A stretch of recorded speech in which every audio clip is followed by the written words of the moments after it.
So I request doctor Amit Patki sir, he is हमारे यहाँ पे आप लोग हिंदी तो जानते होंगे ना?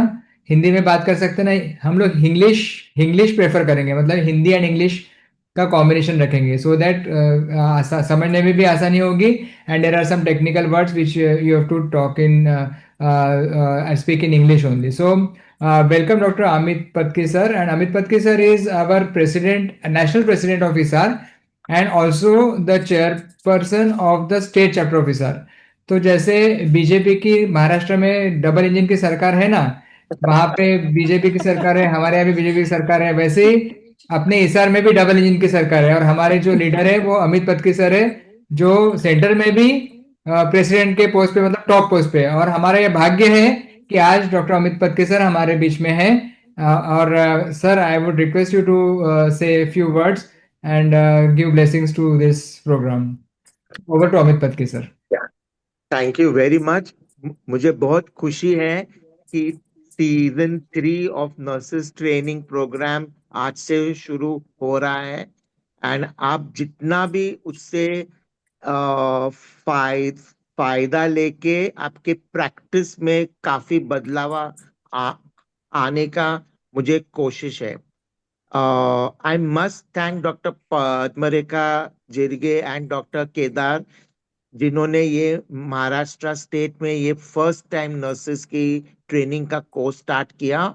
और हम लोग with doctor Chaitanya Shembekar as secretary of Maharashtra ISAR, उन्होंने वो आगे चलाने का भी सोचा है। And I am very grateful that doctor Shrutika is also there who will help us. और जितना सक्सेस हुआ है पहले 2 सेशन का, उतना ही सक्सेस और उससे भी बढ़कर सक्सेस मैं चाहता हूँ ये थर्ड सीजन नर्सेस ट्रेनिंग में हो जाए। तो congratulations once again, and very happy to see that a large number has registered and will get benefit from this. Thank Yes. you. Thank you, Amit sir. Actually, there are 53, 54 people online, but then usually what they do, they club. So on one There screen, may be four to four five sisters people. they Yeah, join. Yeah. correct, correct, So we correct. have more number of registrations, and I request, this is our first session. So आप लोग ऐसा भी कर सकते हो कि आपके जो फ्रेंड्स हैं उनको सेकंड इसमें भी ज्वाइन कराने का सोच सकते हैं, क्योंकि ये जो है पहला इंट्रोडक्टरी टॉक है जिसमें सिर्फ हम आईवीएफ के बारे में ओवरव्यू देने वाले हैं। असली जो ट्रेनिंग है वो अगले इससे चालू होने वाला है। तो मोर एंड मोर आपने आज आपको यदि प्रोग्राम अच्छा लगा तो आप अभी भी सोच सकते हो, और आपके दोस्तों को, आपके फ्रेंड्स को, नर्सिंग स्टाफ को, सबको एनकरेज कर सकते हो कि वो ज्वाइन करें, ताकि उनको बेसिक जो आईवीएफ की जानकारी है वो अच्छे से मिले और साइंटिफिकली मिले, जो बहुत इंपॉर्टेंट है। तो जैसा कि अमित पत्की सर ने बताया, डॉक्टर पद्मरेखा जिरगे और डॉक्टर केदार गांधा सर ने शुरू किया, लेकिन अमित पत्की सर ने हमको ये परमिशन दी कि आप इसको कंटिन्यू करो, और आप इसका रिस्पांस भी देख रहे हैं। तो Amit sir, shall I start? Yes, please. Please start. And doctor Shrutika Thakkar and doctor Neelam Bise, ये दोनों हमारे कन्वेनर्स हैं जो हमारे साथ में यहाँ पे इस प्रोग्राम में रहेंगे। So I will start with today's talk, and that is IVF an overview. So I hope you all are able to see the screen. Okay. Yes, sir, it is visible here. And you are able to hear me as well.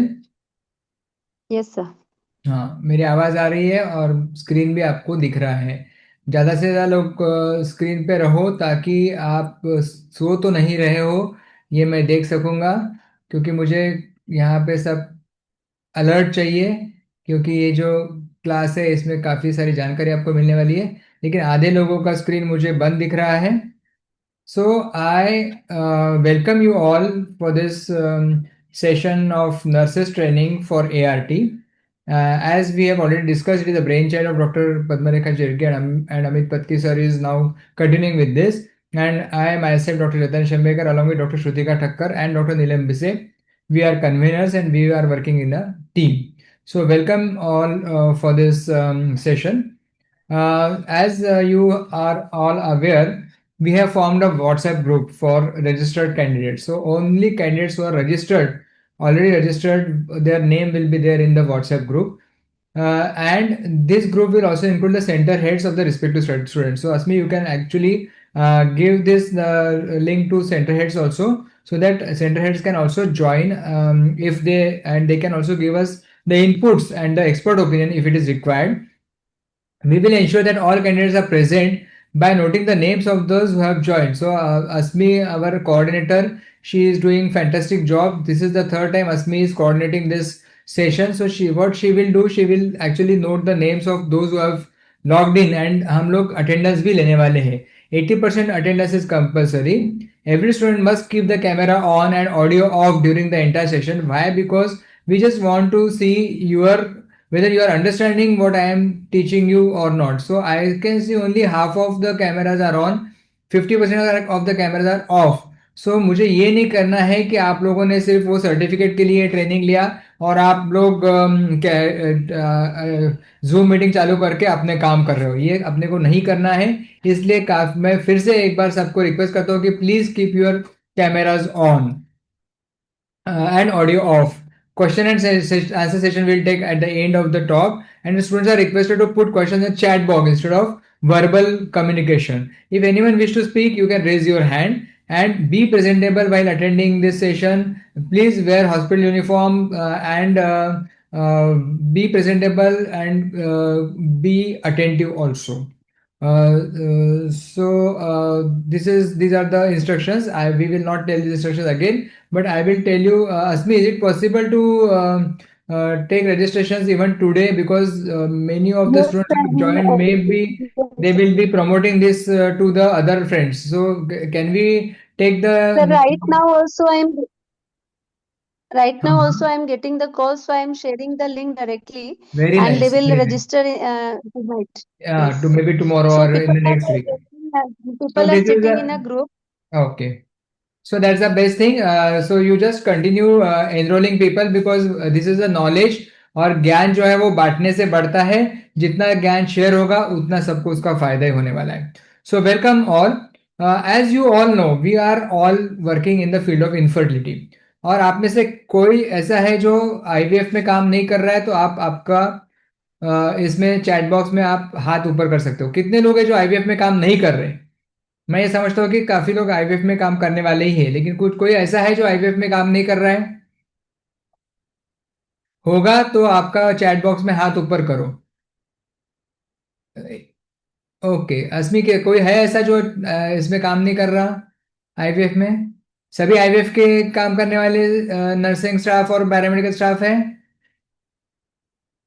Yes, sir. Okay. As you all know, infertility is actually nowadays called as disease. So it is labeled as disease by WHO, and the incidence of as per WHO, the incidence of infertility is rising day by day. It has gone to almost 20%. So 1 out of 5 or 1 out of 6 of every girl is having the problem of infertility. And causes of infertility are many, but broadly you can say that there are male factors and a female factors. Sometimes there is no cause at all. But there are new causes which are coming nowadays, and that includes stress. Second is male factor. The cause of male factor is rising day by day. Semen factor is rising day by day. And environmental factors, ये आजकल नया problem चालू हो गया है, जिसके कारण cancer की भी संख्या हमारे यहाँ लोगों में बहुत बढ़ रही है. Environment factor is one of the factors. और एक फैक्टर है जो बहुत कॉमनली आजकल दिखाई दे रहा है, that is late marriages. So as a nursing staff, as a paramedical worker, you should keep that these are the new things which are coming up now, जो पहले नहीं थे. जैसे पहले हवा शुद्ध रहती थी, पहले टॉक्सिस नहीं थे, पहले कैंसर का प्रमाण इतना नहीं था. हम लोग जब बच्चे थे तो मुझे याद है हम लोगों ने आनंद नाम की मूवी देखी थी राजेश खन्ना की. आपने देखी है किसी ने? आपको मालूम है राजेश खन्ना की आनंद करके मूवी थी? और वो आनंद मूवी जब हमने देखी थी तो हम सब छोटे छोटे बच्चे थे और हम रोने लग गए थे, क्योंकि उस वक्त हमने कैंसर कभी देखा ही नहीं था. आज ऐसा कोई घर नहीं जिस घर में कैंसर नहीं है. इतना कैंसर का प्रमाण बढ़ गया है. वैसे आज ऐसा कोई घर नहीं है जिसके घर में कोई इनफर्टिलिटी वाला पेशेंट नहीं हो. इतना इनफर्टिलिटी का प्रमाण भी बढ़ गया है, और ये सब एनवायरमेंटल फैक्टर्स के कारण भी हो रहा है. और इनफर्टिलिटी में और एक कारण है जो बहुत इंपॉर्टेंट है, वो है late marriages. So people have no time for love. they are so busy in their day to day activities that they don't have time for love, and that is also creating a problem, and that is why the infertility is rising.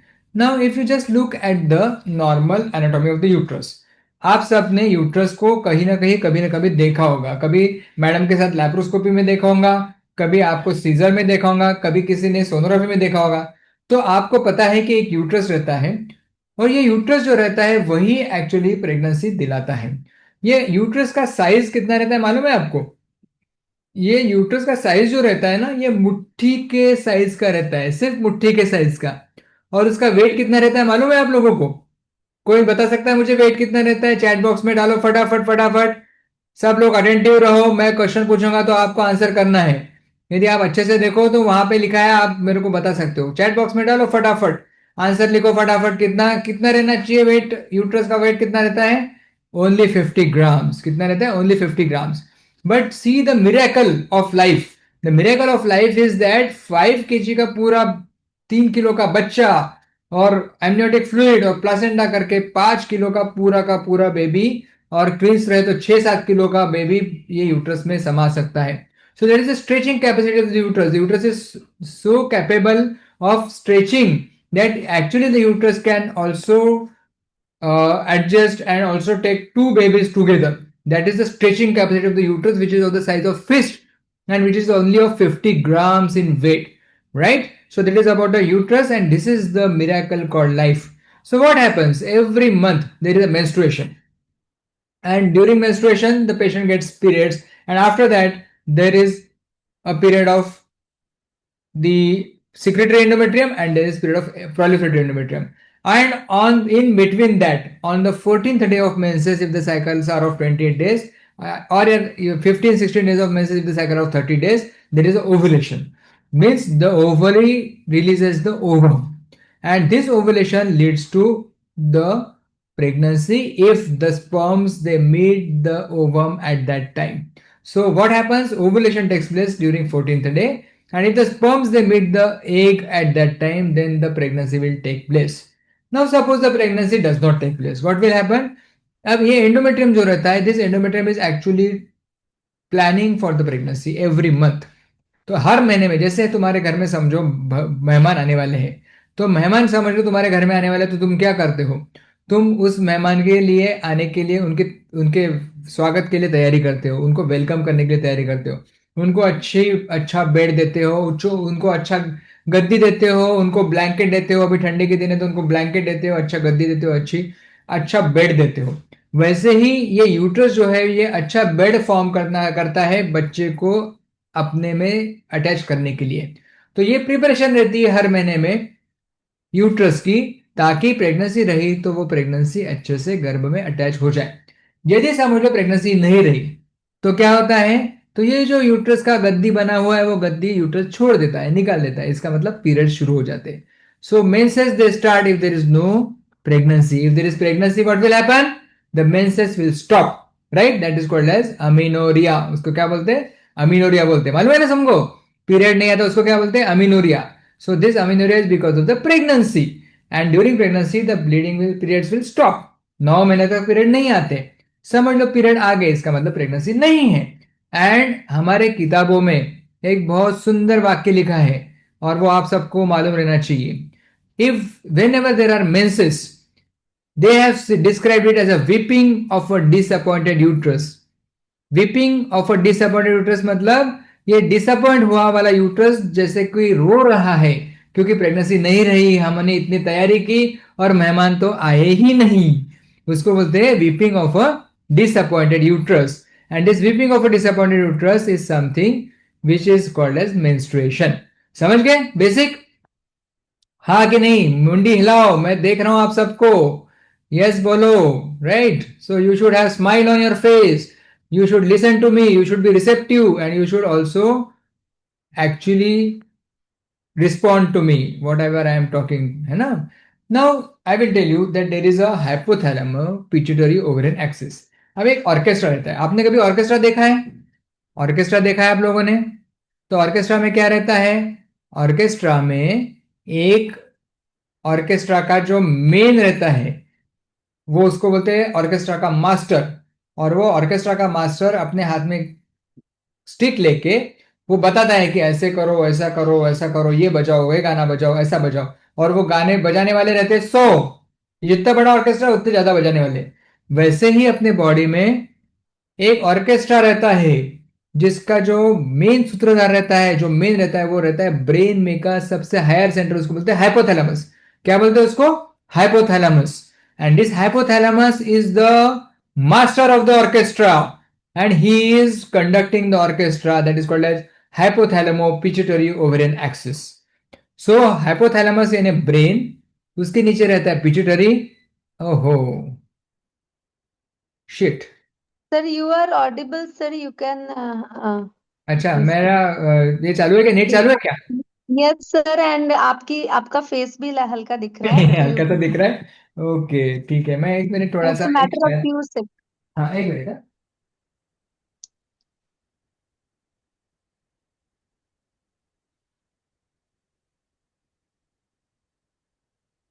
हाँ, अभी दिख रहा हूँ मैं? Yes, sir. Very हाँ तो clear. दिख रहा हूँ। तो ये ऑर्केस्ट्रा जो रहता है, ये ऑर्केस्ट्रा चलाता है हाइपोथैलेमस। और पिट्यूटरी यानी उसके नीचे रहता है ग्लैंड, और उसके बाद रहता है ओवरी। तो हाइपोथैलेमो पिट्यूटरी ओवेरियन एक्सिस रहता है। And this axis is governed by hypothalamus. And hypothalamus को क्या बोलते हैं मालूम है? उसको बोलते हैं higher centre of the brain. So what is higher centre of the brain? The centre of the brain which is controlled by the emotions, which is controlled by the anger, depression, tension, anxiety, ये सब उसको control करता है। इसीलिए आप लोगों को मालूम होगा, आप लोग नर्सिंग कॉलेज में पढ़े होगे, तो कॉलेज में जब एग्जाम आती है तो पीरियड थोड़े गड़बड़ा जाते हैं, है ना? जब टेंशन आ जाता है तो पीरियड लेट आते हैं, किसी किसी को जल्दी पीरियड आते हैं। होता है कि नहीं होता? होता है ना ऐसा? वो क्यों होता है मालूम है? Because the hypothalamus is controlled by emotions, and if your emotions are not good, then you may get disturbance of the ovulation. So ultimately ovulation does not take place properly, and you get menses maybe early or late. So in that situation the ovulation may not take place and the patient will have difficulty in conception. And therefore it is said that this hypothalamo pituitary ovarian axis should run properly. And if it is running properly, इसका मतलब system अच्छे से चल रहा है, orchestra अच्छे से चल रहा है, मतलब गाना तुमको अच्छे से सुर में गाना मिलेगा। नहीं तो वो गाने का सुर बदल जाएगा, इधर का गाना कुछ बजा रहा है, इधर का कोई बजा रहा है। यदि तुम्हारे बजाने में गड़बड़ होगी तो पूरा साइकिल डिस्टर्ब हो जाएगा। इसीलिए वो साइकिल, सुरीला गाना सुनने के लिए जैसे तुमको अच्छा ऑर्केस्ट्रा चाहिए, वैसे ही पीरियड्स अच्छे आने के लिए और प्रेगनेंसी अच्छे रहने के लिए हाइपोथैलेमो पिट्यूटरी ओवेरियन एक्सिस अच्छे से चलना चाहिए। समझ गए? तो ये मैं सब आपको बेसिक बता रहा हूँ। अभी क्या होता है कि जैसे फर्टिलाइजेशन होता है, फर्टिलाइजेशन, तो देखो ये मैं वीडियो दिखा रहा हूँ आपको, आपको दिख रहा है वीडियो? इसमें देखो ये स्पर्म एक के अंदर जा रहा है। So there is a fertilization. फिर उसके बाद ये जो एम्ब्रियो है, ये एम्ब्रियो बनना शुरू हुआ। देखो ये जाइगोट है, इसको फिर 2 सेल का एम्ब्रियो बोलते हैं। वो डिवाइड होना चालू होता है, उसको डिवीजन ऑफ एम्ब्रियो बोलते हैं। 2 सेल का एम्ब्रियो जब बढ़ता है तो फिर वो होता है 4 सेल का, फिर होता है 8 सेल का, फिर होता है 16 सेल का। 16 का को बोलते हैं मोरूला। क्या बोलते हैं? मोरूला। और उसके बाद होता है ब्लास्टोसिस्ट। ब्लास्टोसिस्ट मतलब क्या? 5वें दिन का एम्ब्रियो। मालूम है ना? आईवीएफ में तुम्हारे मैडम करते होंगे ना, ब्लास्टोसिस्ट ट्रांसफर करते होंगे तुम्हारे सर। ब्लास्टोसिस्ट ट्रांसफर, ब्लास्टोसिस्ट का मतलब क्या है? 5वें दिन का एम्ब्रियो। तो ये एम्ब्रियो कैसे बनता है? पहले स्पर्म्स और एग्स डिवाइड यूनाइट होते हैं। यूनाइट होने के बाद एम्ब्रियो बनता है। एम्ब्रियो पहले 2 सेल का होता है, फिर 4 सेल का होता है, फिर 8 सेल का होता है, फिर 60 सेल का होता है, फिर मोरूला होता है। और मोरूला के बाद होता है 5वें दिन चौथे दिन के एम्ब्रियो को बोलते हैं मोरूला, और 5वें दिन को एम्ब्रियो को बोलते हैं ब्लास्टोसिस्ट। समझ गए? फिर उसके बाद ये जो ब्लास्टोसिस्ट बनता है या 5वें दिन का एम्ब्रियो बनता है ना, ये एम्ब्रियो देखो अभी यहाँ पे दिखा रहा हूं मैं आपको। ये एम्ब्रियो ऐसे ऐसे यहाँ पे उसका फर्टिलाइजेशन होता है। कहाँ फर्टिलाइजेशन कहाँ होता है मालूम है क्या आपको? ट्यूब में होता है। तो फर्टिलाइजेशन ये हमेशा ट्यूब में होता है। कहाँ होता है? ट्यूब में, इस एरिया में होता है। फिर यहाँ से ट्यूब में फर्टिलाइजेशन होने के बाद ये एम्ब्रियो देखो धीरे धीरे करके कैसे नीचे आ रहा है। देखा आपने? ये रोल होता है, रोल होता है, रोल होता है। तो ये 2 सेल का एम्ब्रियो 4 सेल का हो गया, 4 सेल का हो गया, 8 सेल का हो गया, 16 सेल का हो गया। और फिर जब वो ब्लास्टोसिस्ट बनता है ना, मतलब 5वें दिन का एम्ब्रियो बनता है ना, तब कहीं जाके वो अटैच होता है और फिर गर्भ बनना शुरू होता है। तो इसको बोलते हैं opposition and attachment of the embryo. तो अपोजिशन मतलब पास में आता है लाइनिंग के और यूट्रस के अंदर, और वहां जाके वो चिपक जाता है, उसको बोलते हैं embryo, implantation of the embryo. तो कौन से दिन का एम्ब्रियो इम्प्लांट होता है? हमेशा 5वें दिन का। कौन से दिन का? 5वें दिन का। इसलिए अपन ब्लास्टोसिस्ट ट्रांसफर कर किया तो ऐसा बोलते हैं कि रिजल्ट ज्यादा अच्छे लगते हैं, क्योंकि हम लोग ट्रांसफर जो करते हैं एम्ब्रियो वो 5वें दिन का करते हैं, क्योंकि 5वें दिन में आपको रिजल्ट अच्छा। तो मैं अभी तुमको एनाटॉमी के साथ साथ आईवीएफ भी बताना शुरू कर रहा हूं। आप समझ रहे हो ना? जैसे मैंने अभी तुमको क्या बताया कि एम्ब्रियो दूसरे दिन का भी रह सकता है, तीसरे दिन का रह सकता है, 5वें दिन का भी रह सकता है, चौथे दिन का भी रह सकता है, लेकिन 5वें दिन का एम्ब्रियो अच्छा रहता है। क्यों एम्ब्रियो अच्छा रहता है 5वें दिन का? क्योंकि 5वें दिन ही एम्ब्रियो जाके यूट्रस के वॉल में अटैच होता है, and that is called as blastocyst. And blastocyst gets implanted in the cavity of the uterus on day 5 of the fertilization. समझ गए? Now we will go to the next point, and that is This is Shrutika. There are yes, some people in the chat who are saying that to explain this embryology part in English also, sir. I can explain in English. I don't mind talking in English. If Just a some of them. repetition, sir. Just a repetition. I think Okay, because okay, some are okay. asking for Hindi also. Okay, okay. So just So this much. I will repeat again. So see, now this is a video, and this is a very nice video, because this video will give you a complete idea about how the embryo is developing. See, you all know that there is a union of sperm and an egg or oocyte. And this is the diagram which shows that the sperm is getting inside the oocyte. It goes into the wall of the oocyte, जिसको बोलते हैं उलेमा, and it goes inside the oocyte. After getting inside the oocyte, there is a fertilization. And once the fertilization takes place, this is called as 2PN embryo. And this is the embryo which is started forming. This embryo, which is in the initial stage, now starts dividing. And then it is a 2 cell stage. मतलब एक cell के 2 cell हो जाते हैं, इसको बोलते हैं division of embryo. Then those cell के then it divides into 4 cell, then it divides into 8 cell. 8 cells become 16 cells, and 16 cell stage embryo is called as morula. And this morula is actually just before the day 5, that is day 4 embryo. So day 4 embryo is called as morula. Day 2 and day 3 embryos are called as cleavage stage embryos. What do you call them? Cleavage stage embryos. And then day 4 embryo is called as morula. And after this, as you can see in this, I'm sorry, as you can see in this video, this morula then becomes the blastocyst. And a blastocyst is always a embryo where you cannot count the cells, because the cells counting is not possible, and this is called as blastocyst. And you can see how nicely this is the lining of the endometrium, and this is the blastocyst which is getting attached to the lining of the endometrium. So it is a blastocyst stage where the implantation takes place. देख रहा है आपको? This is how the implantation has taken place. Now once the implantation takes place, this is the embryology part which you all should know, that the tube is the place of fertilization. The sperms, they go from here into the ostium and go into the tube. The ovaries, they release the oocyte. There are fimbria. You know what is fimbria? Fimbria का मतलब है that end of the tube. There are fimbria or tentacles, and these tentacles, what they do, they catch the oocyte. They catch the oocyte and then take them inside the tube. So inside the tube, this oocyte and a sperm, they unite, and the actual fertilization process takes place in the tube. But that the embryo will not remain in the tube. If the embryo remains in the tube, तो उसको क्या बोलते हैं? What do you call it? कोई भी एक जन मुझे माइक ऑन करके बताओ, what do you call it when the embryo remains in the tube? The pregnancy starts developing in the tube. What is it called as? कोई बताएगा मुझे? Ectopic pregnancy. What is it called as? Ectopic pregnancy. So we don't want ectopic pregnancy. We want this embryo should actually roll down. It rolls down. See how nicely it is coming down. As it rolls down, it is also developing. It is also dividing. 2 cell becomes 4, 4 becomes 16, 16 becomes morula, and morula becomes blast. And this blastocyst is now getting attached to the wall of the uterus. So this is the embryology. That is why I said that you can transfer the embryo on any day. You can transfer it on day 2, you can transfer it day 3, you can transfer it day 5. But it is the physiologically, if you see the physiology normal process, you try to understand that the embryo always gets attached at the level of blastocyst. समझ गए? Clear in your mind? Now everything is clear. So this is the blastocyst stage, which is the stage of attachment of the embryo. तो तब तक by that time it is rolling from the tube into the uterus. Now what is infertility?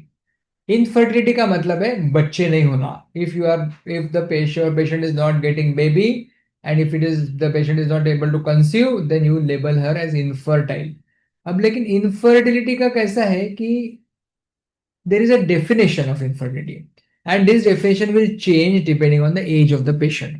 Like suppose the age of the patient is less than 35 years, then it is said that if there is 1 year of unprotected intercourse, that means for 1 year, if there is no intercourse without protection, the protection is not there, there is an intercourse without protection, that means condoms are not used, OCPs are not taken, and for 1 year if the patient is trying, then you label her as infertile and start investigating. But if the age of the patient is more than 35 years, जैसे किसी किसी का late marriage होता है, तो in age more than 35 years, the definition changes to 6 months. That means 6 months of unprotected intercourse, no conception, no pregnancy, you label it as infertility. Understand? समझ रहे सबको? समझ गए? So definition of infertility is different, and the difference is depending on the age of the patient. Age less than 35, age more than 35. Okay. Now, as I told you, WHO has labeled it as disease, and there are many causes of infertility. Broadly, you can divide it into female causes and male causes. In female, again, two types of causes: anatomical causes and physiological causes. अब anatomy और physiology में फर्क क्या है? Anatomy मतलब structure और physiology मतलब function, है ना? Right? So anatomy means suppose there is a tubal block, or there is a fibroid uterus, a big tumor inside the uterus, or if the uterus is very small in size, that is an anatomical cause. But I have told you about the physiology now. You know how the ovulation takes place. The ovulation takes place because of the release of hormones from the brain, hypothalamo pituitary ovarian axis, and this ovary releases the oocyte. The hormones are FSH and LH. What is the name of the hormone? FSH and LH. And under the influence of FSH and LH, the ovary is forming the eggs and releasing the eggs. And the ovary is also releasing the hormone estrogen and progesterone. Right? So estrogen progesterone, ये जो hormones है, ये ovary release करती है, और FSH and LH are the hormones which are released by the brain, by the pituitary gland. And therefore, suppose there is a problem with the system, suppose the ovulation is not taking place, then it is called as physiological infertility, physiological cause, anovulation as a cause of infertility. जैसे you know PCO में क्या होता है? What is PCO? Polycystic ovaries. You must have heard of PCO, जिसमें ovaries में swelling रहता है, बड़े बड़े ओवरीज रहती है, पेशेंट को पीरियड्स नहीं आते, पीरियड्स इरेगुलर रहते हैं, कभी कभी पेशेंट बिना टैबलेट के पीरियड ही नहीं आते, ओबेसिटी रहती है, हिस्टोटिज्म रहता है, हेयर ग्रोथ रहती है, पिंपल्स रहते हैं, ये सब पीसीओ में दिखाई देता है. इसमें सबसे बड़ा कारण क्या है पता है? प्रेगनेंसी नहीं रहने का, अनोवुलेशन. ओवुलेशन नहीं होता इसलिए प्रेगनेंसी नहीं रहती. सो this is the physiological cause, the cause because of the problem in the function. So anatomical cause and physiological cause. Then there are male causes, और मेल में सबसे बड़ा कॉज क्या है मालूम है? स्पर्म काउंट कम रहना, और कभी कभी स्पर्म काउंट नील रहता है, उसको बोलते हैं अजूस्पर्मिया एंड ओलिगोस्पर्मिया. ओलिगो मतलब लो स्पर्म काउंट एंड अजू मतलब absent स्पर्म, नील स्पर्म काउंट. ये सबसे मेन कारण रहता है. लेकिन किसी किसी मेल में दूसरे भी प्रॉब्लम्स रहते हैं. Sometimes the male have problem with the erection, sometimes they are not able to have erection, that is called as erectile dysfunction. Because of erectile dysfunction, the male may have problem in pregnancy conception. So that is the male factor. Then there is idiopathy. Idiopathy मतलब कारण ही नहीं समझ रहा क्या कारण है. लोग बोलते हैं ना सर हमारे शादी को 4 साल हो गए, सब कुछ अच्छा बोलते हैं, डॉक्टर बोलते हैं अच्छा अच्छा है, फिर प्रेगनेंसी क्यों नहीं रुक रही? ये समझ में नहीं आ रहा. इसको बोलते हैं इडियोपैथिक. समझ में नहीं आ रहा क्योंकि अंदर में कुछ तो गड़बड़ चल रही है जो अपने को बाहर से दिखाई नहीं दे रही है.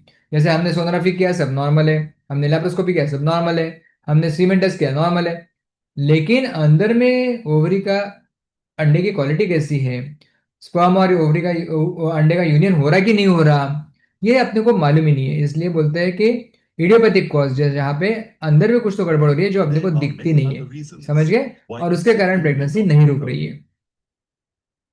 अभी आजकल ये भी प्रॉब्लम बढ़ रहा है कि दोनों में प्रॉब्लम रहता है, इडियोपैथिक प्रोसेस तो रहती है, दोनों में प्रॉब्लम भी रहती है, मेल स्पर्म काउंट भी कम रहता है, ओवुलेशन भी नहीं होता रहता, ये भी बढ़ते जा रहा है। अभी मैं इन शॉर्ट आपको आईवीएफ की हिस्ट्री बताऊंगा, और आईवीएफ की हिस्ट्री बताने का कारण ये है कि आपको मालूम रहना चाहिए। आप लोगों ने जॉय नाम की मूवी देखी क्या? नेटफ्लिक्स पे आई है शायद, देखी किसी ने? अस्मी तूने देखी है क्या? No, sir. No, नहीं sir. देखी। Sir, तो lovely अभी movie it is. हाँ Louis Brown's journey. Lovely movie it हाँ is. हाँ, तो लुई ब्राउन का कैसे बर्थ हुआ, कैसे हुआ, वो सब हिस्ट्री उसमें बहुत अच्छी तरीके से बताइए। तो रॉबर्ट एडवर्ड एंड पैट्रिक स्टेप्टो नाम के दो डॉक्टर्स थे जिन्होंने मिलके आईवीएफ शुरू किया। For the first time they tried from 1975-76, they were trying trying trying, 17 bar try करके देखा, 17 times they did tried, and after 17 times they failed, 18th time they got the pregnancy, and the first birth happened on 25th of July 1978। उसको बोलते हैं world IVF day, and हम लोग इसको मनाते हैं by celebrating world IVF day. आप लोगों ने सेलिब्रेट किया कि नहीं इस साल? उसमें हम लोग कैसे पेशेंट लोगों के लिए कुछ प्रोग्राम्स लेते हैं, कुछ लेते हैं। तो we celebrate world IVF day because that was the day when Louis Brown was born, because through IVF on 25th of July 1978। अभी ये देखो, ये जो एम्ब्रियोलॉजिस्ट है ना रॉबर्ट एडवर्ड, उनको नोबेल प्राइज भी मिला 2008 में। और उनकी जो आईवीएफ से हुई बेटी, जो उन्होंने बच्ची किया था, तैयार किया था, जिसको लुई ब्राउन जो हुई थी, वो लुई ब्राउन को भी बेटी हुई 2008 में, 30 साल के बाद, और वो भी नेचुरली नॉर्मली। इसका मतलब ये हो गया कि आईवीएफ के बच्चे अच्छे और नॉर्मल रहते हैं। क्योंकि लोग पूछते हैं ना, आपको भी पूछते होंगे, आपने किसी ने बोला तुम कहाँ काम करती है, अरे मैं यहाँ पे आईवीएफ सेंटर में काम करती हूँ। अरे हमने तो सुना है कि आईवीएफ के बच्चे अच्छे नहीं रहते, उनमें कुछ गड़बड़ रहती है, मेंटल रिटार्डेशन रहता है, कोई बोलेगा कुछ प्रॉब्लम रहते हैं। तो आपको ये बताना है कि ऐसा नहीं है, आईवीएफ के बच्चे अच्छे रहते हैं। लुई ब्राउन जो पहली आईवीएफ की बच्ची है, लुई ब्राउन, उसको खुद को अपनी बेटी हुई है, और वो भी 30 साल की उम्र में, और वो भी बिना आईवीएफ किए। उसने, उसका आईवीएफ नहीं हुआ, वो खुद आईवीएफ से पैदा हुई, लेकिन she could deliver baby naturally. That means IVF does not have any side effects. So the cycle was complete and now she is very happy। और ये फोटो आप देख रहे हो, इसमें ये देख रहे हो आप, लुई ब्राउन की बेटी है साथ में, और ये रॉबर्ट एडवर्ड है और उनकी बीवी है, जिन्होंने मिलके उनको ये बच्चा दिया है, और उनको रॉबर्ट एडवर्ड को नोबेल प्राइज भी मिला था। ठीक है, समझ गए? एंड अपना भारत भी कुछ कम नहीं है, मेरा भारत महान। We are always ahead of times. And you know, 25th जुलाई को first baby was born, and 3rd अक्टूबर को, मतलब समझ लो बारिश चल रही थी तब, पहला बच्चा बच्चा हुआ आईवीएफ का। और जब दशहरा आ रहा था, दिवाली के टाइम आ रहा था, 2-3 महीने के बाद, उस वक्त हमारे इंडिया में, वेस्ट बंगाल में, कलकत्ता में, डॉक्टर सुभाष मुखर्जी नाम के एक इंसान थे, बहुत फेमस डॉक्टर, और उन्होंने पहला, इंडिया का पहला आईवीएफ का बच्चा दिया, और उस लड़के का नाम है Kanupriya Agarwal. So Kanupriya Agarwal is the first Indian baby girl born out of IVF। And you know the date? 3rd October 1978। इसका मतलब है just after the first world IVF baby ने, थोड़े 3-4 महीने से गड़बड़ होगी, नहीं तो हमारा इंडिया का पहला बेबी रहता था, सिर्फ 3-4 महीने के बाद अपना पहला बेबी बॉर्न हुआ, और उस लड़की का नाम है कानुप्रिया अग्रवाल। समझ रहे हो आप? सो हम लोग कुछ कम नहीं है, हम लोग भी सबसे आगे है, सबसे आगे हो गए हिंदुस्तानी, है ना, मालूम है ना आपको ये गाना? तो हम भी कुछ कम नहीं है। और उसके बाद फिर मुंबई में डॉक्टर इंदिरा हिंदुजा है, उनका बहुत नाम है। फिर उन्होंने भी एक आईवीएफ से बच्चा का ट्रीटमेंट किया, और आईवीएफ से एक बेबी हुई। उसका, वो बेबी का भी नाम इंदिरा ही रखा है ना श्रुति का, शायद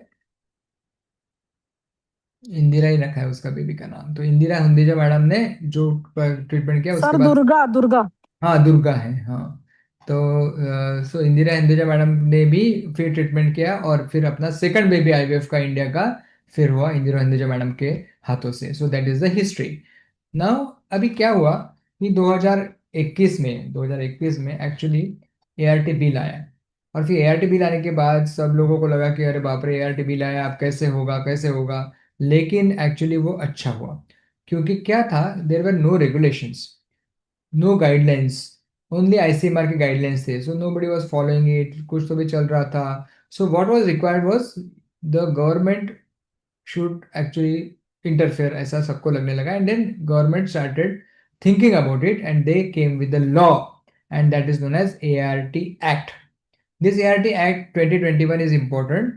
इनफैक्ट ये एक्चुअली हुजूर आते आते बहुत देर कर दी, ये पहले आना चाहिए था, लेकिन देर आए दुरुस्त आए। But whatever, even if it is late, it is good because now we are controlled by the law, and this law will always guide us in forming the IVF centers. कैसे IVF center रहने चाहिए, क्या रहना चाहिए, you know everything because the act has described, told everything about the law.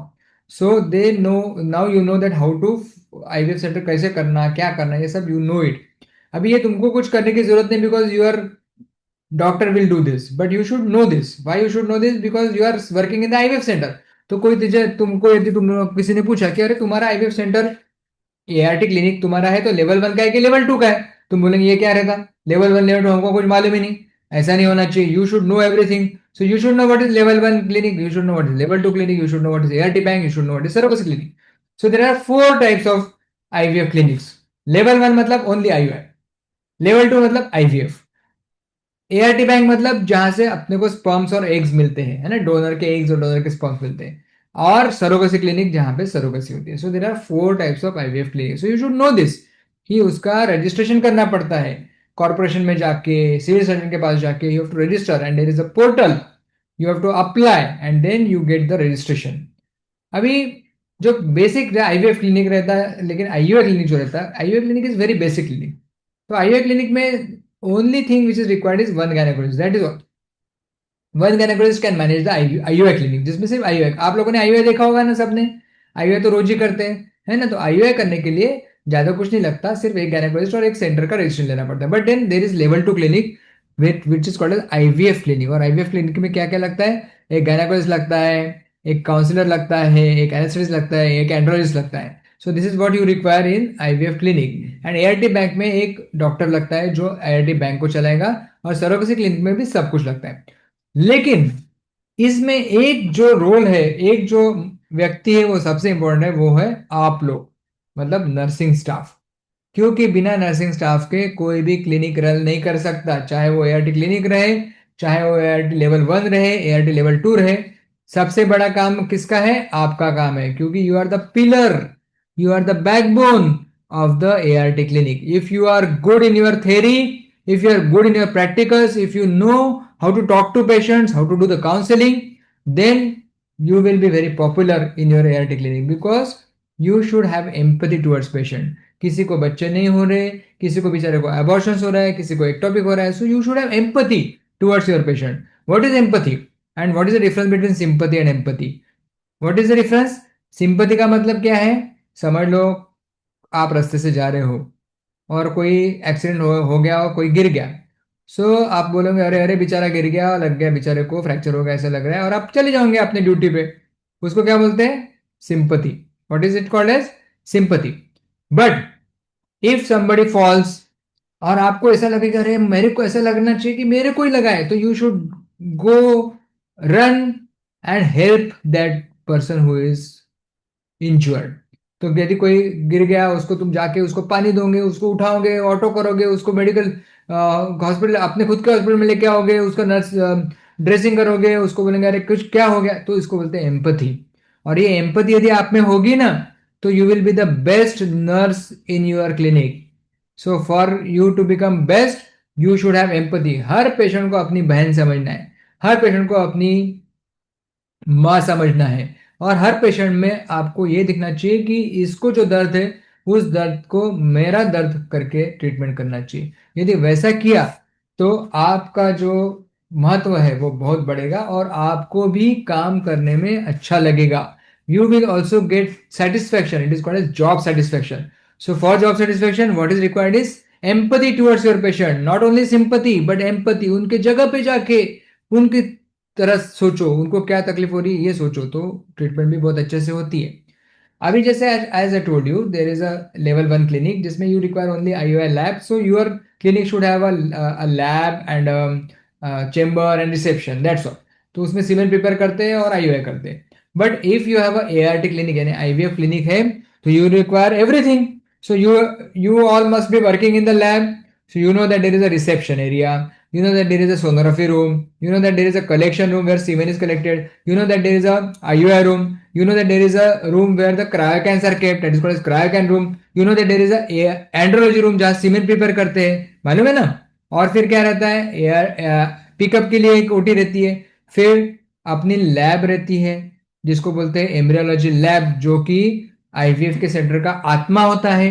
जो IVF centre का main चीज रहता है वो क्या रहता है, ART लैब. सो ART lab, ovum pickup room यानी OT, फिर एंड्रोलॉजी रूम जहाँ सीमेंट प्रिपेयर होता है, क्रायोकैन रूम जहाँ जहाँ अपन क्रायोकैंस रखते हैं, फिर there is a record room जहाँ पे पूरे कागज रखते हैं, फिर there is a store room जहाँ पे पूरा पिकअप नीडल ट्रांसफर के और वो डिस्पोजेबल्स और ये सब रखते हैं.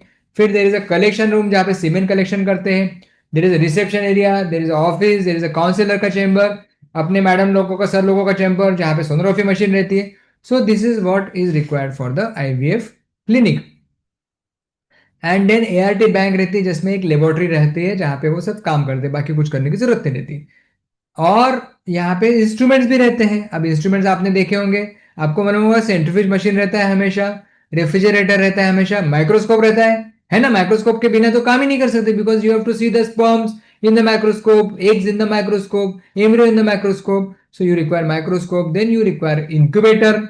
You know what is incubator? Incubator is the आत्मा ऑफ द IVF लैब, जहां पे अपन एम्ब्रियोज रखते हैं, जहां एम्ब्रियोज बनते हैं, जहां एम्ब्रियोज का डिवीजन होता है, 2 सेल का 4 सेल, 4 सेल का 8 सेल, 8 सेल का 16 सेल, 16 सेल का ब्लास्टोसिस्ट कहाँ होता है, इंक्यूबेटर के अंदर होता है. तो इंक्यूबेटर सबसे बड़ा इंपॉर्टेंट पॉइंट है, जो इसलिए गवर्नमेंट ने बोला है कि 2 इंक्यूबेटर रहने चाहिए. एक इंक्यूबेटर खराब हो गया तो क्या करोगे, अपन भजन तो नहीं कर सकते, पेशेंट के एम्ब्रियोज अपने पास में रहते हैं, तो हम हमारे पास 2 इंक्यूबेटर चाहिए, ऐसा गवर्नमेंट बोलता है, so that you can have a backup incubator also. So incubator रहता है, रेफ्रिजरेटर रहता है, स्पर्म के लिए, सेंट्रीफ्यूज के लिए मशीन रहती है, फिर रेफ्रिजरेटर रहता है. फिर एक काम यहाँ करते हैं उसको, एक पूरा एक बड़ा प्लेटफॉर्म रहता है, उसको बोलते हैं वर्क स्टेशन, है ना, वर्क स्टेशन बोलते हैं ना. फिर एक इक्सी का मशीन रहता है, उसको बोलते हैं माइक्रो मैनिपुलेटर. इतना बड़ा माइक्रोस्कोप रहता है ना, देखा है ना आपने, इतना बड़ा माइक्रोस्कोप रहता है, उसको बोलते हैं माइक्रो मैनिपुलेटर. ये सब चीजें बहुत जरूरी है. और इस ये सब करने के बाद तुम्हारा IVF का लैब पूरा कंप्लीट हो जाएगा.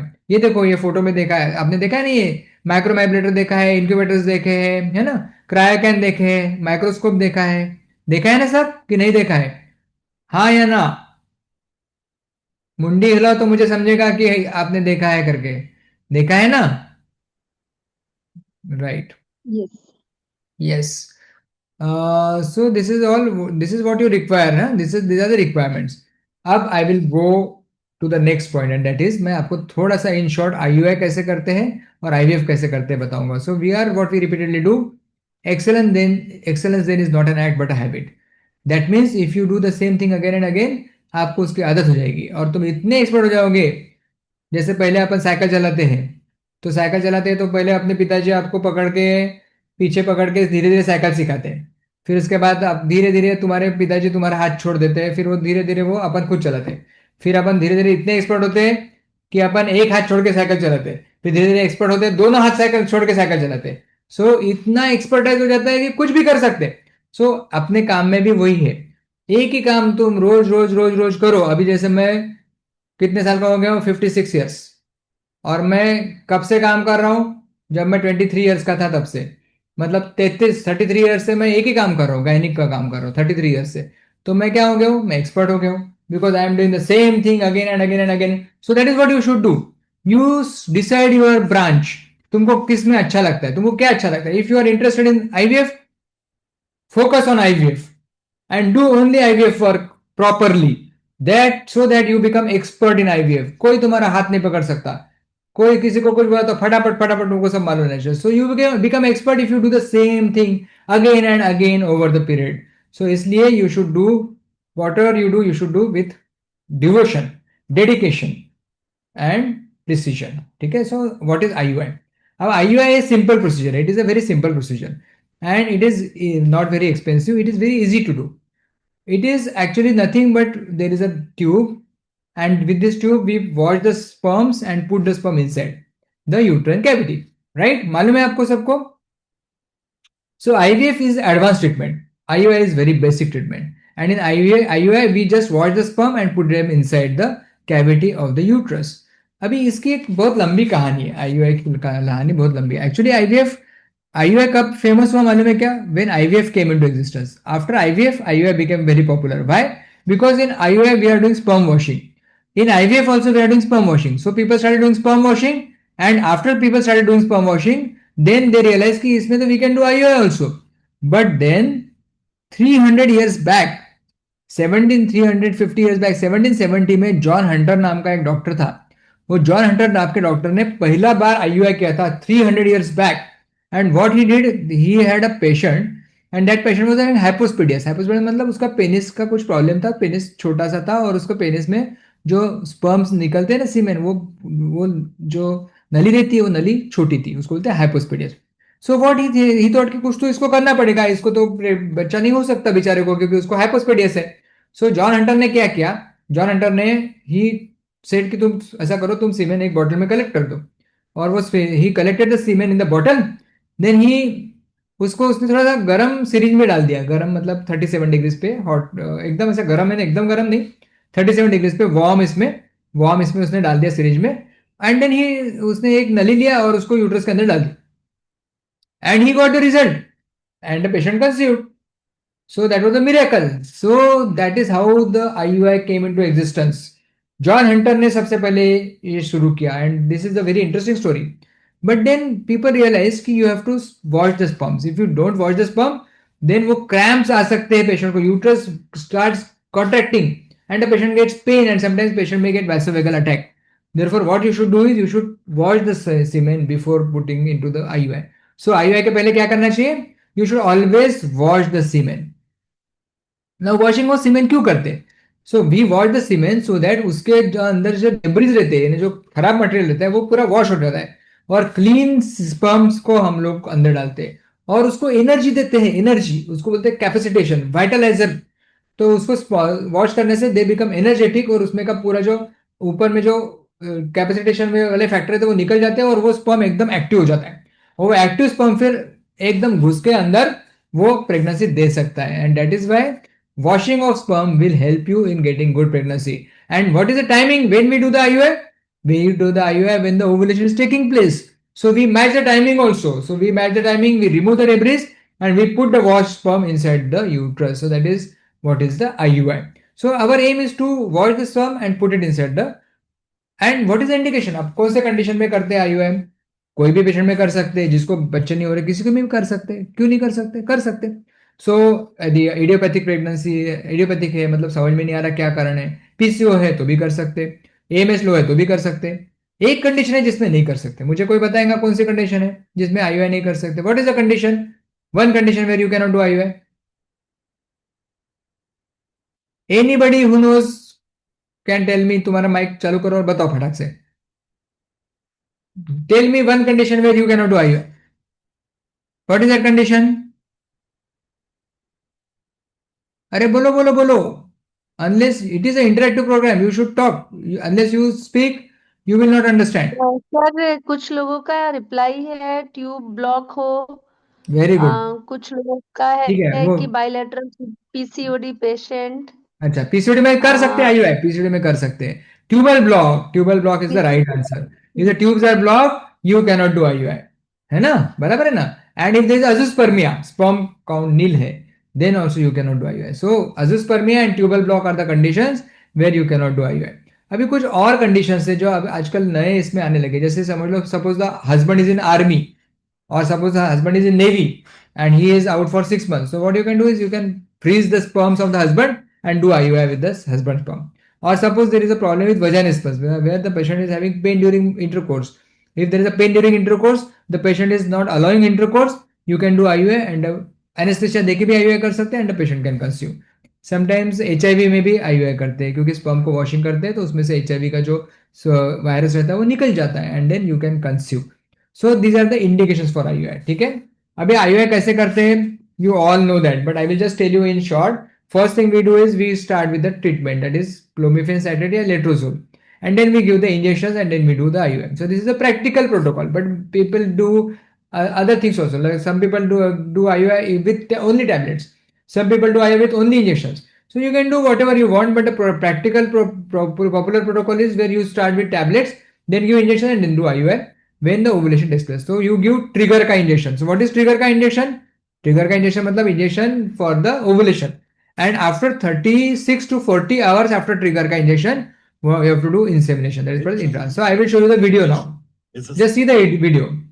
See, this is how the sperm go inside. Can you see the sperm going inside? And this is how the ovulation takes place. Can you see the ovulation taking place?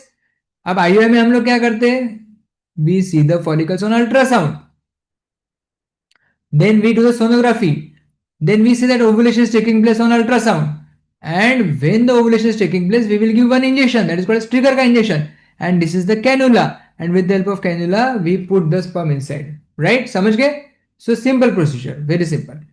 Now we go to the next point and that is IVF. So another 5 minutes, 10 minutes, I will finish. IVF के बारे में भी आपको जानकारी रहनी चाहिए IVF कैसे करते हैं. IVF के बारे में मैंने बता दिया. सबसे पहले तो what is important thing is कौन से पेशेंट को IVF करोगे. अब suppose patient is 22 year old, married since 6 months, सब कुछ नॉर्मल है और वो बोलेंगे डॉक्टर मेरा IVF कर दो. तो तुम्हारे बोलेंगे तुम्हारे डॉक्टर, तुम IVF सेंटर में काम करते हैं ना, तुम्हारे डॉक्टर मैडम को तो सर को बोलो मेरा IVF कर दो. अब 22 साल की लड़की है, सब कुछ नॉर्मल है, शादी को 6 महीने हुए, तो उसका IVF करोगे क्या? करोगे? नहीं करेंगे. क्यों करेंगे? उसको बोलेंगे अरे इतने जल्दी थोड़ी IVF करते, पहले तो ट्राई करो नेचुरली, उसके बाद देखेंगे. So what is important is you should know कि when to do the IUI and what are the indications for IVF. So IVF के इंडिकेशंस, IUI के इंडिकेशन जैसे उनको मालूम होने चाहिए वैसे IVF के भी इंडिकेशन मालूम होने चाहिए. So you can do IVF in very other many cases, like suppose there is a tubal block, you can do IVF. Suppose the sperm count is very low, you can do IVF. Suppose there is endometriosis, you can do IVF. Suppose there is PCO, you can do IVF. So actually you can do IVF in many cases, but you should know what is the indication for IVF. And what is important is IVF की जरूरत किससे है ये बहुत जानना जरूरी है और आपको पेशेंट को बताते आना चाहिए कि this is the problem and that is why we are doing IVF. And then that is called as counselling.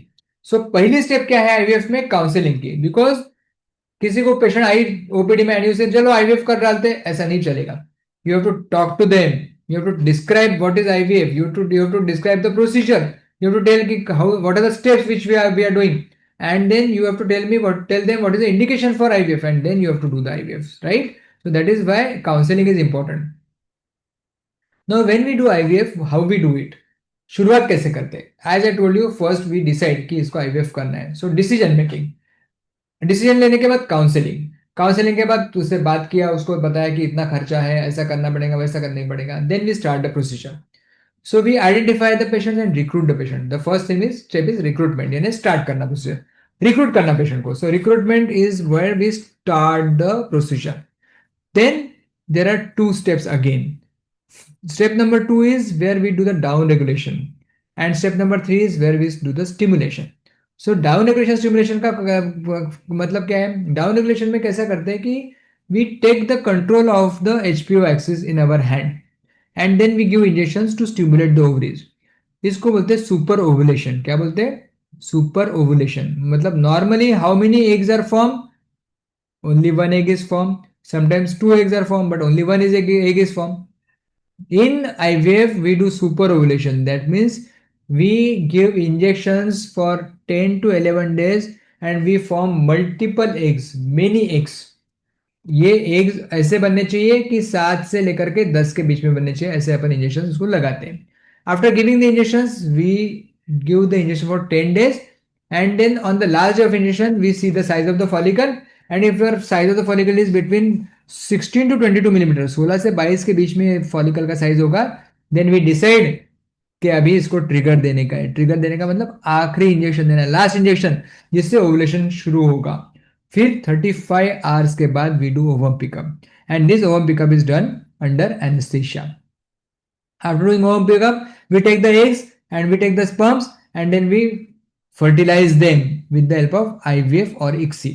So this is I will show you the video and you just try to understand the steps. सबसे पहले क्या करते हैं, sonography करके ovary देखते हैं, देखा। उसके बाद क्या करते हैं, ये देखो, इसको क्या बोलते हैं, सुपर ओवुलेशन। देखो कितने एग्स बन रहे हैं, 1 2 3 4 8 10 12, 10 12 एग्स बना रहे हैं, इसको क्या बोलते हैं, सुपर ओवुलेशन। उसके लिए कितना इंजेक्शन लगाते हैं, 10 से 11 इंजेक्शन लगाते हैं। ठीक है, यहाँ दिख रहा है आपको इंजेक्शन लगा रहे। फिर सोनोग्राफी करते हैं, सोनोग्राफी से हम लोग देखते हैं कि बराबर एग्स फॉलिकल बन रहे कि नहीं बन रहे, उसको बोलते हैं फॉलिकुलर मॉनिटरिंग और फॉलिकुलर ट्रैकिंग। फिर फॉलिकुलर ट्रैकिंग देखने के बाद क्या करते हैं, जब हमको मालूम है कि अंडे अच्छे से बन गए, साइज अच्छा बन गया है, we give the injection, that is called as trigger का इंजेक्शन।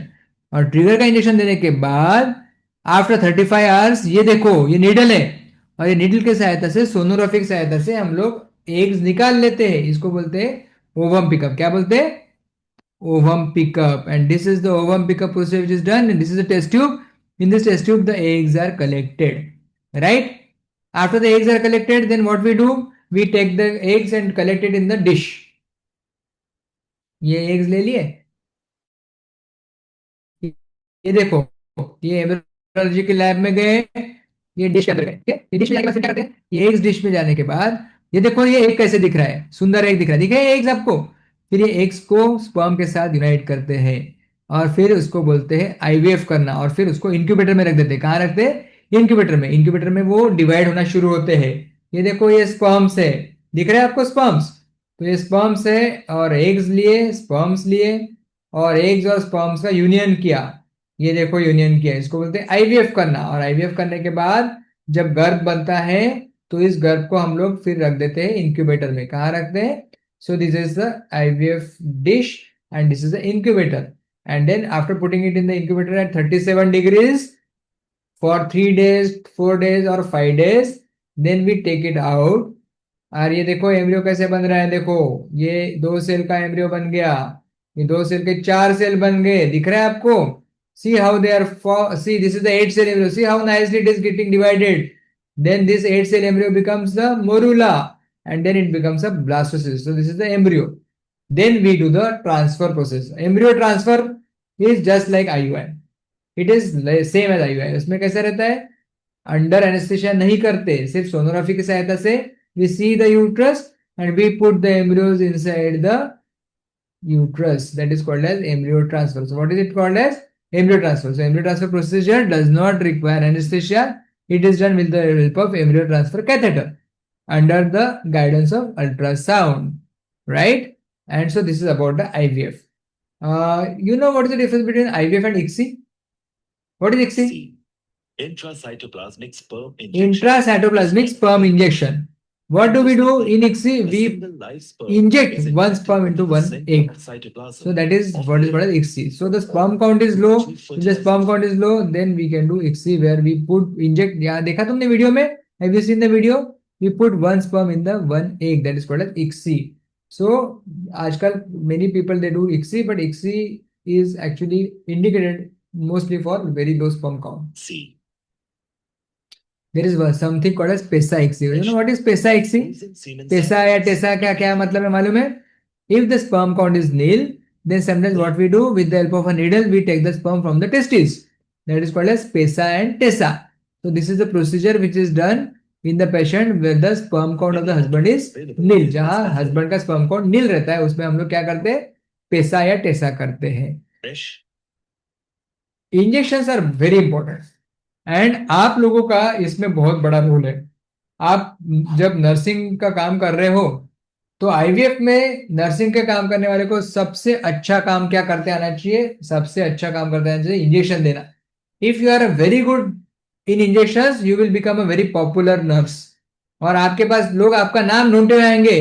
जैसे अभी वैशाली दळवी का यहाँ पे दिख रहा है मुझे, she is smiling because she knows that she is a popular nurse. फिर यहाँ पे और कौन दिख रहा है मुझे, रिद्धिमा दिख रही है, स्नेहा दिख रही है, So you all are popular only when you are giving very good injections, right? Because if you give injections properly, then you are a popular nurse or you are a popular paramedical worker.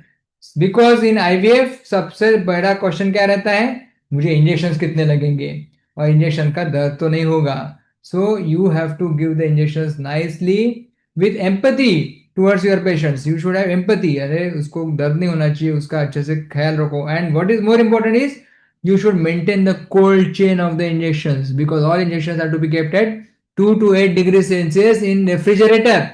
So if you don't keep it in the refrigerator, if you देखो आप कितने, देखो एक एक कितना important है, तुम्हारे एक डिसीजन से पेशेंट का आईवीएफ निगेटिव हो सकता है यदि तुमने ज्यादा ध्यान नहीं दिया. समझ लो कभी कभी क्या होता है, शाम को कोई एक फार्मा वाला आता है, वो इंजेक्शन देके जाता है, बराबर है. तुमने यदि जानने दो ना अपने को क्या करना है, कहीं भी रख दिया, सामने बाहर रख दिया, और इंजेक्शन तीसरे तीसरे दिन डॉक्टर को पता चल गया अरे इंजेक्शन वहां पड़े थे, तो इंजेक्शन पूरे खराब हो गए. Cold chain is not maintain. So your one act can spoil the IVF cycle. That is why your role is important. So you should know everything. Okay, all the injections for IVF you have to maintain the cold chain, and therefore you should immediately inform your doctor that madam sir injections aa gaye hai, and immediately keep the injection in the refrigerator, entry in the register, and you should know that injections are very very important in IVF, and you should also be able to give injection at a properly, and you should, that the patient should be very happy with you if whenever you are giving injections to your patients. तो injection are important. And then सबसे important injection रहता है trigger का injection. ये trigger का injection में तुम्हारा गड़बड़ हो गया तो पूरी साइकिल गई काम से. Suppose you don't give it at the right time. Suppose your IVF is plan at 9 AM, pickup is plan at 9 AM, तो आपको समझ लो 3 तारीख को सुबह 9 बजे पिकअप है, तो आपको ट्रिगर कब देना है? 1 तारीख को रात को 10 बजे, बराबर है ना. कब दोगे? 1 तारीख को रात को 10 बजे दोगे, है ना, क्योंकि 35 आवर्स पहले देना पड़ता है ना, 35 hours. So 9 AM 3rd January 9 AM your pickup is planned. On 1st January New Year first day at 10 PM you will give the trigger ka injection. So that is what you should know. So this timing is very important because it is the final injection. It helps in oocyte maturation, and the eggs are taken out before they are ruptured at 35 hours of injections, right? So you should know this. Then you do a home pickup. Home pickup, you know how to do it. You must have seen it. It is done under anesthesia. इसमें भी nurse का role रहता है. जैसे हमारे जो मेरी in charge sister है, हमारे प्रीति सिस्टर हमेशा पिकअप के बाद, ट्रांसफर के बाद, दिख रही है आपको प्रीति सिस्टर यहाँ खड़ी है, ये हमेशा मेरे साथ में रहती है ट्रांसफर के वक्त और पिकअप के वक्त, क्योंकि वो 30 ईयर्स से मेरे साथ काम कर रही है. कितने साल से काम कर रही है? 30 ईयर्स से काम कर रही है. So under anaesthesia you do the pickup, and the pickup is done with ultrasound guided. Ultrasound, you have to see, do the ultrasound, and under ultrasound guidance with the help of a needle you have to do the pickup. और देखो यहाँ पे मेरा पैर रहता है foot switch पे, और यहाँ से मैं सक्शन करके नीडल डाल के और एग्स को निकालूंगा, right. And this is the tube जिसमें पूरे एग्स आएंगे, और ये जो रहता है सक्शन पंप रहता है. दिख रहा है आपको? समझ रहा है सबको? And then we do the semen collection. Semen collection should be fresh as soon as much as possible, but even if the sample is frozen, it is okay. Then you wash the semen and prepare the semen. Just like IUI, you wash the semen, because when you wash the semen becomes good quality and the debris are removed. पूरा कचरा उसमें से निकल जाता है. And then we do the IVF और ICSI. IVF में sperm और एग्स को साथ में रखते, ICSI में एक स्पर्म को एक एग में इंजेक्ट करते हैं. समझ गए ना? And then we do the embryo transfer. Embryo transfer is a very crucial step. आजकल मैक्सिमम लोग embryo transfer, frozen embryo transfer करते हैं, मतलब 1 महीने के बाद करते हैं या 2 महीने के बाद करते हैं, लेकिन fresh transfer भी कर सकते हैं. And what is embryo transfer? This procedure is just like IUI. So as you can see here, see this is how I am sitting here, and this is the afternoon technique with the catheter preloaded. This is the embryo transfer catheter. Under vision. And this is the lab sonography. So under sonography we are doing embryo. देखो sonography की सहायता से हम लोग embryo transfer catheter डाल के embryo transfer कर रहे हैं. And this is how slowly under vision it is done. Nicely it is done. So this is called as embryo transfer. The most crucial step. This is the most important step in IVF. यदि इसमें तुम्हारी गड़बड़ हो गई, यदि if you are wrong in embryo transfer, then your cycle is gone. So you should be very careful. So your role as a nurse is to assist your doctor properly. You should know all the steps. You should know कि कैसे clean करना है, saline से clean करना है, कब clean करना है, कैसे कैथेटर देना है सर के हाथ में, स्पेकुलम पहले देना है. कौन सा स्पेकुलम यूज करते हैं? You know the name of the speculum? It is always Cusco speculum. Which speculum you use? Cusco speculum. So that is the name of the speculum, है ना, right? So you should give the speculum, and this is the most crucial step. And after the transfer is complete, you have to give the progesterone support. उसको बोलते हैं luteal face support या endometrial support. इसमें हम लोग क्या क्या देते हैं? वजाइनल जेल देते हैं, वजाइनल टैबलेट देते हैं, ड्यूफेस्ट्रॉन की गोली देते हैं, प्रोजेस्ट्रॉन का इंजेक्शन देते हैं. ये सब कुछ देते हैं. पेशेंट डॉक्टर अपना अपना डिसाइड करता है, but you have to give the support and then wish patient best of luck. Why you have to wish the best of luck? Because success rate is only 40%. Now it is 50%, but not more than 50%. So you have to be very careful. Every patient is important. And then after 12 days, you do the beta HCG, and then you may get a good news if your मेहनत is proper. तो मेहनत रंग लाएंगी. तुम्हारी मेहनत अच्छी रही. IVF में सीधा सीधा हिसाब है. जितनी तुम अच्छे से काम करो, जितना मन लगा के काम करो, जितना दिल लगा के काम करो, because it's a team work. सिर्फ डॉक्टर अच्छा होके नहीं चलेगा, सिर्फ नर्स अच्छी होके नहीं चलेगा. नर्स ने बहुत अच्छे से काम किया और डॉक्टर ने ध्यान नहीं दिया तो पेशेंट का निगेटिव आएगा. डॉक्टर ने अच्छे से काम किया, नर्स ने ध्यान नहीं दिया, निगेटिव आएगा. So it's a team work, and in team work Studies everybody has to do the things properly, right? अभी एम्ब्रियो फ्रीजिंग बहुत कॉमनली करते हैं. So you should know that there are cryocans. और ये क्रायोकैन्स को तुमको ज्यादा हाथ नहीं लगाना है, क्योंकि उसमें लिक्विड नाइट्रोजन रहता है, मालूम है ना. एंड इस लिक्विड नाइट्रोजन तुम्हारे हाथ में गिर गया तो तुमको कोल्ड बर्ड बर्न हो जाएंगे. इसलिए you have to be very careful. तो एम्ब्रियोलॉजिस्ट निकालते हैं, लेकिन तुमको मालूम रहना चाहिए कि इसको ग्लोव्स पहन के निकालना है, and we have to be very careful. These are the cryocans, releasing them and we are regularly using cryocans nowadays because we are centigrade. freezing Suspended embryos, we are motivation freezing will be semen used sample, and therefore you should know how to handle the cryocans. And there is a separate room for cryocan, that is called as cryocan room.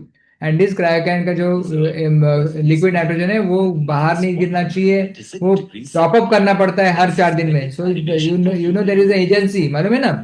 There is a agency, and the people, they come from the agency, they come with the liquid nitrogen, and they will fill the liquid nitrogen in the cryocan. So this is what is important. You should know about freezing, and then you should also know that there are donor sperms and donor eggs which are required nowadays. If the sperm count is nil, you do require donor sperm, and if the eggs are not egg reserve is low, or if the AMH is very low, or if the eggs are not formed, then you have to at the same time give the donor eggs also. So donor egg, donor sperm आजकल बढ़ रहे हैं, क्योंकि there is a problem which is becoming more and more common. सबसे आखिरी में, last but not the least, is TLC. So what is TLC? TLC means tender loving care. As I told you, empathy, tender loving care is what is most important. So if you have attachment with your patient, if you are emotionally attached with your patient, if you take a very good care of your patients, then you will get the result. लेकिन जो गीता का संदेश है, मालूम है आपको कृष्ण भगवान ने अर्जुन को क्या बताया था? कृष्ण भगवान ने अर्जुन को बताया था, कर्म करते रहो, फल की आशा मत करो, कर्मण्येवाधिकारस्ते मां फलेषु कदाचन. तो आप लोगों को भी यही फॉलो करना है. अच्छे से कर्म करते रहो, आपको फल जरूर मिलेगा. फल के पीछे मत भागो, कर्म अच्छे से करो, तो आपको जरूर रिजल्ट मिलेगा. और ये रिजल्ट कौन सा चाहिए? ये रिजल्ट हमको चाहिए ना, 2 लाइनें. ये 2 लाइनें ही तो सब काम करती है. वो पेशेंट बेचारे ये 2 लाइन देखने के लिए तरसते हैं, है ना, उनका पूरा जिंदगी उसमें चले जाता है. तो आपको बहुत केयरफुली उनका केयर लेना है.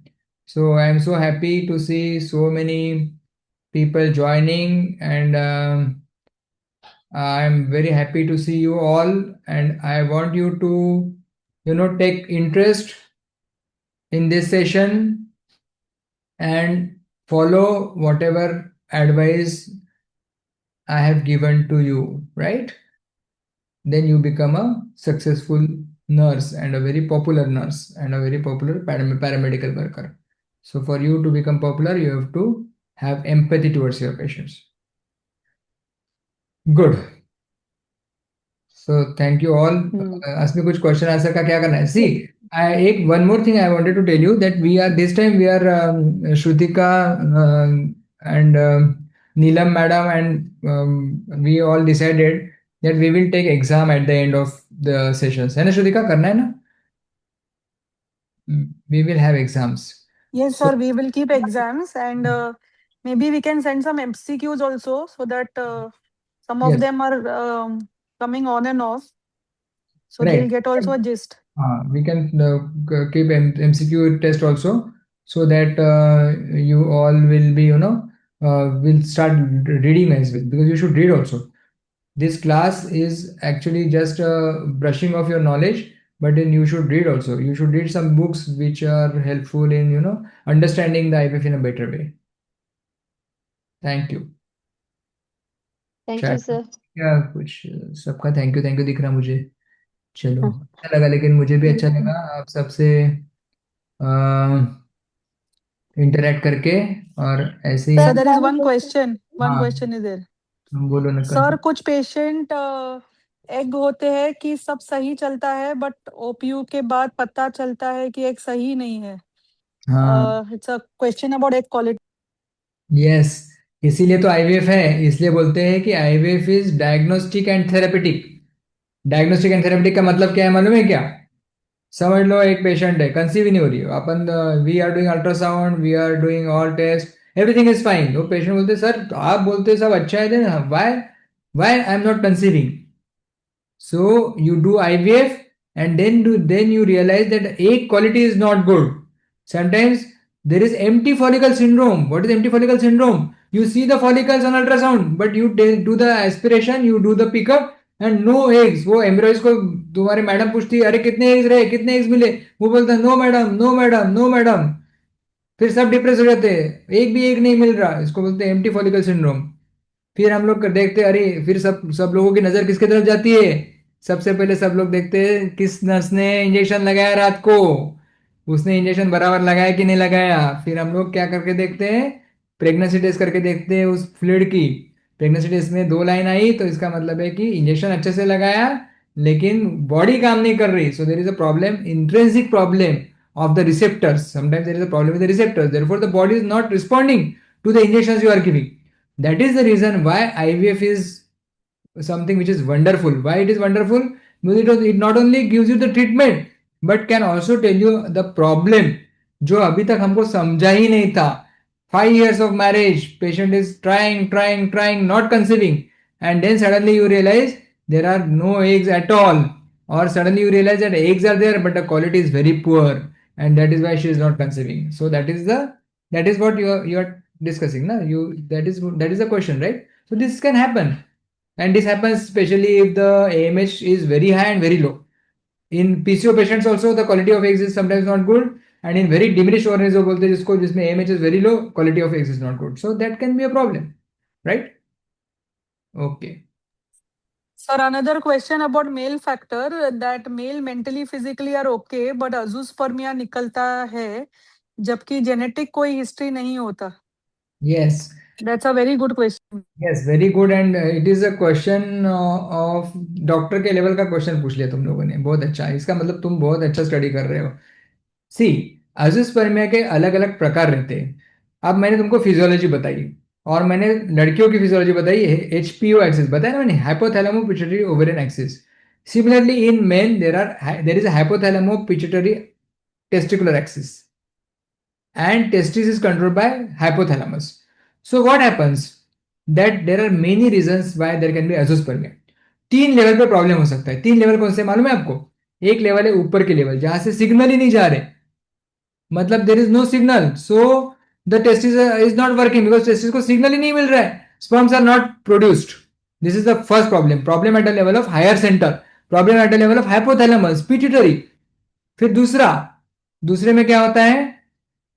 पेशेंट का ऊपर का सब अच्छा रहता है, ब्रेन, लेकिन टेस्टिस को डैमेज हो जाता है. कुछ तो भी मार लग जाता, कुछ हाइड्रोसिल हुआ है, कुछ मार लग गया, कुछ हो गया, टेस्टिस में प्रॉब्लम है, तो प्रोडक्शन ही नहीं हो रहा है, टेस्टिस में नहीं है प्रॉब्लम है, तो that is the second problem.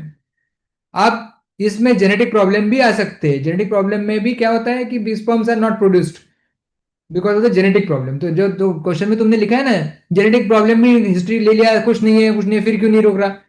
तो पहला प्रॉब्लम मैंने क्या बताया यहाँ पे, दूसरा प्रॉब्लम मैंने कहा बताया टेस्टिस के ऊपर, and what is the third problem? Obstruction. जो डक्ट रहता है उसको क्या बोलते हैं? Ejaculatory duct. जहां से सीमेन जाके स्पर्म्स निकलते हैं बाहर, वो डक्ट में कहीं ऑब्स्ट्रक्शन रहा तो भी पेशेंट को स्पर्म नहीं निकलेंगे। तो कितने कितने कारण रहते हैं? एक कारण रहता है ऊपर से सिग्नल नहीं आ रहा, दूसरा कारण रहता है टेस्टिस ही काम नहीं कर रहे, और तीसरा कारण रहता है टेस्टिस भी काम कर रहे हैं, ऊपर से सिग्नल भी आ रहा है, लेकिन स्पर्म बाहर ही नहीं निकल रहे। उसको बोलते हैं obstructive azoospermia. So non obstructive azoospermia and obstructive azoospermia, ऐसे दो प्रकार रहते हैं।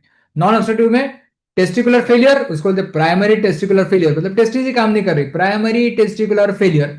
और दूसरा रहता है हाइपोगोनाट्रोफिक हाइपोगोनाडिज्म, यानी यहाँ पे प्रॉब्लम है, सिग्नल ही नहीं जा रहा।